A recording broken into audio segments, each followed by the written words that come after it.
가만히 있다 보면 언제나 자식 생각이 납니다. 잘하고 있는지, 힘들지는 않은지, 다 컸다고 해도 부모 마음은 여전히 그 아이 곁에 머물러 있습니다. 그런데 요즘 자식의 표정이 어둡습니다. 하는 일마다 막히고 풀리는 것이 없어 보입니다. 도와주고 싶어도 어른이 된 자식에게 뭘 해줄 수 있을까? 그 마음이 답답하기만 합니다. 부처님께서는 이렇게 말씀하셨습니다. 한 사람의 간절한 원력은 천 갈래 막힌 길도 열어놓는 씨앗이 된다고. 그 씨앗이 바로 부모의 기도입니다. 자식의 운이 닫혀 있다고 느껴질 때 부모가 할 수 있는 가장 크고 깊은 일이 있습니다. 오늘 이 이야기를 끝까지 들으시면 다 큰 자식의 막힌 길을 여는 부모만의 비법을 알게 되실 것입니다. 세상 모든 부모의 마음에는 하나의 강이 흐릅니다. 자식을 향한 마음이라는 강입니다. 그 강은 자식이 아기였을 때도, 20살이 되었을 때도, 40이 넘었을 때도 마르지 않습니다. 그런데 그 깊은 마음이 자식에게 제대로 닿지 못할 때가 있습니다. 아이가 다 컸기 때문입니다. 어렸을 때는 손을 잡아주면 됐습니다. 밥을 차려주면 됐습니다. 그런데 지금은 손을 내밀 수도, 대신 걸어줄 수도 없습니다. 그래서 부모의 마음은 갈 곳을 잃고 가슴 안에서 맴돕니다. 부처님께서는 이렇게 말씀하셨습니다. 마음이 머무는 곳에 에너지가 흐르고 에너지가 흐르는 곳에 길이 생긴다고. 여러분의 마음은 지금 어디에 머물고 있습니까? 자식 걱정에 머물고 있다면 그 걱정은 에너지가 되지 못합니다. 걱정은 고인 물과 같아서 흐르지 못하고 썩어갑니다. 하지만 그 걱정을 기도로 바꾸는 순간 고인 물이 흐르기 시작합니다. 이것이 부처님이 알려주신 첫 번째 이치입니다. 부처님께서는 또 이렇게 말씀하셨습니다. 인과는 고정된 줄이 아니라 살아있는 그물과 같다고. 한 매듭을 풀면 연결된 다른 매듭도 함께 느슨해진다고. 자식의 운이 막혀 있다고 느껴질 때 우리는 자식의 매듭만 바라봅니다. 하지만 부처님의 가르침은 다릅니다. 부모라는 매듭이 먼저 풀려야 자식이라는 매듭도 풀린다는 것입니다. 혹시 이렇게 생각하신 적 있으신가요? 내가 아무리 기도한들 다 큰 자식한테 무슨 영향이 가겠나? 자식은 자식의 업이 있고 자식의 인연이 있는데 내가 뭘 할 수 있겠나? 그 마음 충분히 이해합니다. 하지만 오늘 이 이야기를 끝까지 따라오시면 그 생각이 조금씩 달라지실 것입니다.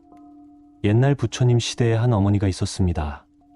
그 어머니에게는 장성한 아들이 하나 있었는데 하는 일마다 실패하고 만나는 사람마다 등을 돌렸습니다. 어머니는 부처님을 찾아가 이렇게 여쭈었습니다. 부처님, 제 아들의 운명을 바꿔주십시오. 제가 대신 고통받겠습니다. 부처님께서는 조용히 미소 지으시며 이렇게 말씀하셨습니다. 내가 대신 고통받는 것은 사랑이 아니라 집착이다. 진정 아들을 돕고 싶다면 내 마음의 등불부터 밝혀라. 어머니의 마음이 환하면 아들은 그 빛을 따라 길을 찾게 될 것이다. 어머니는 처음에 그 말씀을 이해하지 못했습니다. 내 마음을 밝히는 것이 어떻게 아들의 운을 바꾼단 말인가. 하지만 어머니는 부처님의 말씀을 믿고 매일 새벽 기도를 시작했습니다. 자식을 바꿔달라는 기도가 아니었습니다. 자신의 마음을 맑게 해달라는 기도였습니다. 걱정을 내려놓게 해달라는 기도였습니다. 그렇게 석 달이 지나자 신기한 일이 벌어졌습니다. 어머니의 표정이 먼저 바뀌었습니다. 아들을 볼 때 불안한 눈빛 대신 따뜻한 눈빛을 보내게 되었습니다. 그러자 아들도 달라지기 시작했습니다. 어머니 곁에 더 자주 오고 스스로 새로운 일을 찾아 나서기 시작했습니다. 이 이야기의 가르침은 분명합니다. 자식의 운을 열고 싶다면 부모의 마음이 먼저 열려야 한다는 것입니다. 강물의 상류가 맑아야 하류도 맑아지듯 부모의 마음이 고요해야 자식의 길도 열립니다. 여러분도 이런 순간이 있지 않았습니까? 내가 마음을 비우고 편안해지니 자식이 오히려 먼저 전화를 걸어온 적, 내가 걱정을 놓으니 자식에게 좋은 소식이 들려온 적, 그것이 우연이 아닙니다. 마음의 이치가 작동한 것입니다. 그렇다면 구체적으로 어떻게 해야 하겠습니까? 오늘부터 바로 따라 하실 수 있는 방법을 말씀드리겠습니다. 첫째, 매일 정해진 시간에 기도하십시오. 새벽이든 저녁이든 상관없습니다. 중요한 것은 같은 시간에 같은 자리에서 하는 것입니다. 부처님께서는 이렇게 말씀하셨습니다. 물방울이 바위를 뚫는 것은 힘이 세기 때문이 아니라 같은 자리에 꾸준히 떨어지기 때문이라고. 기도도 마찬가지입니다. 한 번의 간절한 기도보다 매일의 고요한 기도가 더 큰 힘을 만듭니다. 기도할 때는 이렇게 시작하십시오. 나무관세음보살, 제 자식의 앞길에 부처님의 자비광명이 비추어 지이다. 막힌 것은 열리게 하시고 어두운 것은 밝아지게 하여 주시옵소서. 둘째, 기도할 때 자식의 구체적인 모습을 떠올리십시오. 막연히 잘 되게 해달라고 비는 것이 아닙니다. 자식이 환하게 웃는 얼굴을 마음에 그리십시오. 자녀가 좋은 사람들과 함께 일하는 모습을 그리십시오.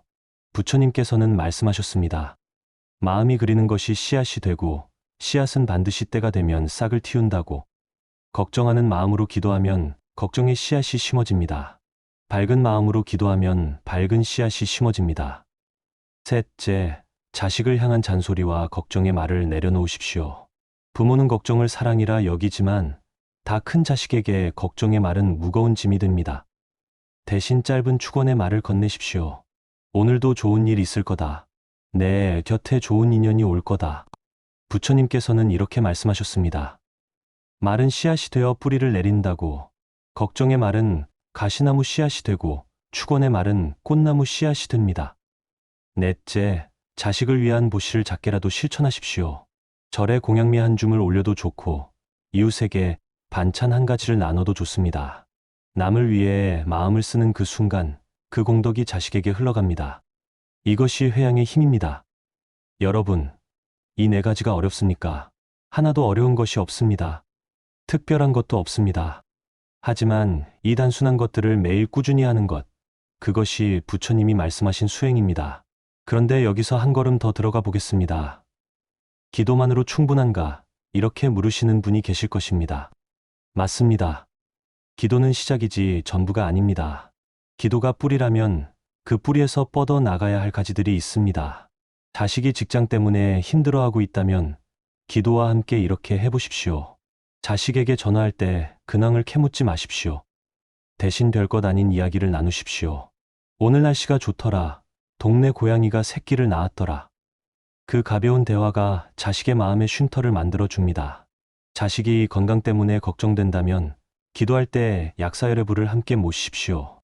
나무 약사유리광열의 불, 제 자식의 몸과 마음에 깃든 병고를 거두어 주시옵소서. 크고 작은 아픔을 부처님의 자비로 감싸 주시옵소서. 이렇게 상황에 맞는 기도를 올리면 마음의 초점이 더 선명해집니다. 혹시 이렇게 생각하시는 분이 계실 수 있습니다. 나는 평생 기도를 해왔는데도 자식 일이 안 풀린다고, 기도가 소용없는 것 아니냐고. 그 답답한 마음 충분히 이해합니다. 하지만 부처님의 가르침은 이렇습니다. 부처님께서는 말씀하셨습니다. 씨앗을 심고 매일 물을 주면서도 싹이 나지 않는다고 탓하지 마라. 땅속에서 뿌리가 먼저 자라고 있는 것이니라. 눈에 보이지 않는다고 해서 아무 일도 일어나지 않는 것이 아닙니다. 여러분의 기도는 지금 이 순간에도 땅속에서 뿌리를 내리고 있습니다. 또 어떤 분은 이렇게 말합니다. 자식이 불교를 믿지 않는데 내 기도가 무슨 소용이 있겠느냐고. 부처님께서는 이렇게 말씀하셨습니다. 비는 풀을 가려서 내리지 않는다고. 자비의 비는 믿는 사람에게만 내리는 것이 아닙니다. 부모의 진심 어린 기도는 자식의 믿음과 상관없이 그 마음에 닿습니다. 해가 뜨면 모든 것이 밝아지듯 부모의 원력이 일어나면 자식의 삶에도 빛이 스며드는 것입니다. 여러분, 중요한 것을 하나 더 말씀드리겠습니다. 자식의 운을 열어주고 싶은 마음이 지나치면 그것이 오히려 집착이 될 수 있습니다. 부처님께서는 말씀하셨습니다. 놓아야 열리고 비워야 채워진다고. 기도하되 결과에 매이지 마십시오. 자식이 언제 어떻게 달라질지 그 시간표는 부모가 정하는 것이 아닙니다. 부모는 씨앗을 심는 사람이고 꽃을 피우는 것은 인연의 바람입니다. 그러니 기도를 마친 뒤에는 편안하게 놓으십시오. 그 놓아주는 마음이 오히려 가장 강한 힘이 됩니다. 여러분이 오늘부터 실천하실 것이 있다면 이것만 기억하십시오. 자식의 운이 닫혀 있다고 느껴질 때 그것은 부모의 마음을 열어야 한다는 신호입니다.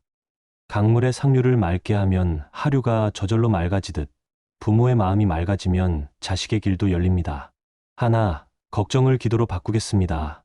매일 같은 시간, 같은 자리에서 한결같이 기도하겠습니다. 둘, 자식을 걱정하는 말 대신 축원하는 말을 건네겠습니다. 가시나무 대신 꽃나무를 심겠습니다. 셋, 보이지 않는 곳에서 자라는 뿌리를 믿겠습니다. 결과에 매이지 않고 기도한 뒤에는 편안하게 놓아주겠습니다. 넷, 작은 보시라도 실천하여 그 공덕을 자식에게 회양하겠습니다. 부모의 기도는 이 세상에서 가장 조용하고 가장 강한 힘입니다. 부처님께서는 말씀하셨습니다. 등불 하나가 켜지면 천년의 어둠도 한순간에 물러간다고. 여러분이 오늘 켜는 기도의 등불이 자식의 어둠을 밝힐 것입니다. 걱정 대신 축원을 담은 기도는 강물처럼 흘러 자식의 닫힌 문을 반드시 열어줄 것입니다. 이 영상을 보고 계시는 모든 부모님의 기도가 부처님께 닿기를 축원합니다. 자식의 막힌 문이 열리고 가는 곳마다 좋은 인연이 따르며 하는 일마다 부처님의 가피가 함께 하시기를 간절히 빕니다.